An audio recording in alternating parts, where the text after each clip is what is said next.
Greetings, Minecrafters. I'm going to take G's leash off here for a second.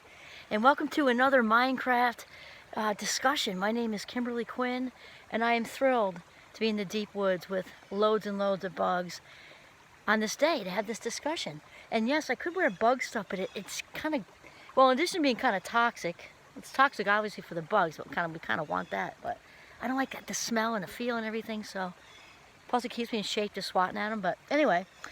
So today's discussion is, you gotta know who's in your cabinet. Ask yourself, who is in my cabinet? And rather than use our own government, for example, too sticky, even on smaller levels with Champlain, like where I teach, the president has his own cabinet, and you gotta have all the key players. Like for us, it's a provost, a vice president, and then there's maybe, it's a very small college, maybe, I don't know how many total, maybe another like 5 or 6 people with different titles that are all like surrounding you, people you've chosen to be your people. And also the deans. The deans aren't technically part of the cabinet, but they got to be like trustworthy.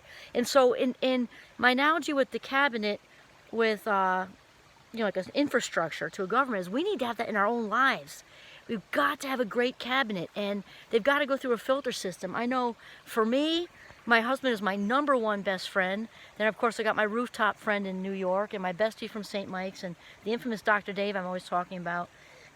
And it's like layers of an onion, right? Those are your innermost, obviously my young adults are my innermost core too, but as far as a couple of reasons. So for any kind of decision making, and Oprah, my dear friend Oprah, she just doesn't know, I love her so much. She was talking about this morning with one of her probably her main cabinet members, or one of them, Gail, right? You've got to have these core people who you can trust implicitly, that they're not going to say, or they're going to tell you what you need to hear, not what you want to hear, with love and kindness, right? With love and kindness, and because here's a couple of things. There's 2 reasons. Decision making. I don't really make any huge decisions without checking with these people. Also, my mother-in-law's in there too. There are more. It's just those are my core 3 or 4. My mother-in-law is definitely in there too. Because I know for a fact that I trust them all so much that they would tell me if I was going down the wrong going down the wrong path. It's kind of like Oprah used the example this morning. It's kind of like if you don't think you're drunk and 3 people, your 3 closest people are telling you are, like it's time to turn over your keys and sit down, and and kind of thing. So sometimes we can get really clouded over by emotion when we're making decisions.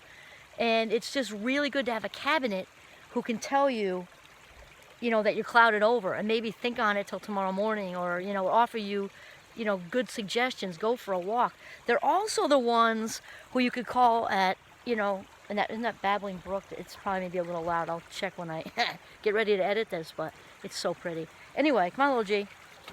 He's going for a little dip. And the other thing, besides decision making, is whenever I find myself in a shame place, and even though I've done a whole lot of work on myself and I'm in a very good place, and quite honestly I haven't felt this good in my skin ever. I mean, I feel like I've just got the world by the ass, to be honest.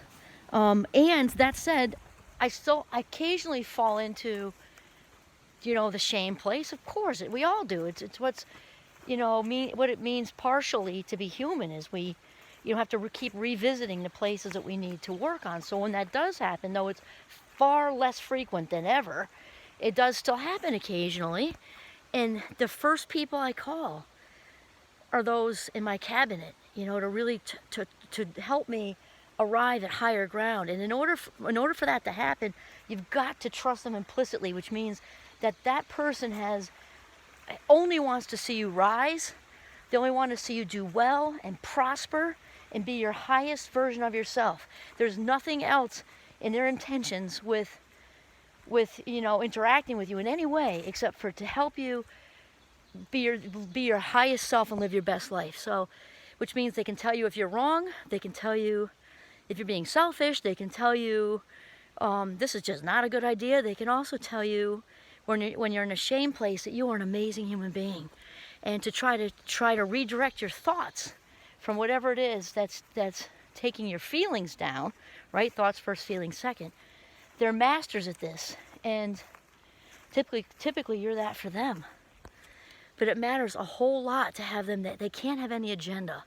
And actually Oprah's other good friend, Gail, was saying today that they can't have an agenda, and you'll know that, like if there's an ounce, like a milli, just like an ounce or just this much jealousy for you, they're not in your cabinet. They are not in your cabinet. There can be no jealousy, and it doesn't mean necessarily that you gotta completely disconnect from somebody that has a little bit of jealousy, because we're all works in progress, but they don't belong in your cabinet. Remember layers of an onion, like peels? So if your innermost people, and also like, you can have your innermost people who are also not in your cabinet. Like you might have kids and adults, depending on their ages and everything, you know, just certain things you would not share with them. It doesn't mean they're not in your innermost circle, but your cabinet is a group of, you know, seasoned people who just love you unconditionally and have nothing but the best for you. So if they've got any kind of agenda, or they're even partially using you to get to somewhere without your consent, it's different if they say, hey, can you help me get to somewhere? That's not the same thing. But if there's any kind of agenda going on with them, they're not in your cabinet. So again, these are the people you could call at 3 o'clock in the morning if you had to, because you're in a shame place, and they'd be okay with it. They would just say, okay, hold on, let me get a little bit of tea, regroup, so I can be fully present to hear you. And they can climb into your rib cage safely, knowing that they will never tell your story without your permission. You can just trust them 100%. And these are the people you want in your life. These are the people you want in your cabinet, and you don't need a lot of them. You know, if you've got 2, you're doing great. I'm blessed to have 4 or 5. My mother-in-law's in there too, and then I've got all kinds of inner people who are also my inner people. Like I said, that they're, you know, not, I don't bounce everything off of them necessarily. So there you go. Who is in your cabinet? Please think about this today, because it is ultra important to have a good cabinet on your ride through this life to authenticity. And you know, you're going to attract authentic, so everybody's helping everybody. Okay, this is Kimberly Quinn signing off from bug-infested northern Vermont, which I love. Little G's waiting. Say hi, G. Okay, have a mindful day.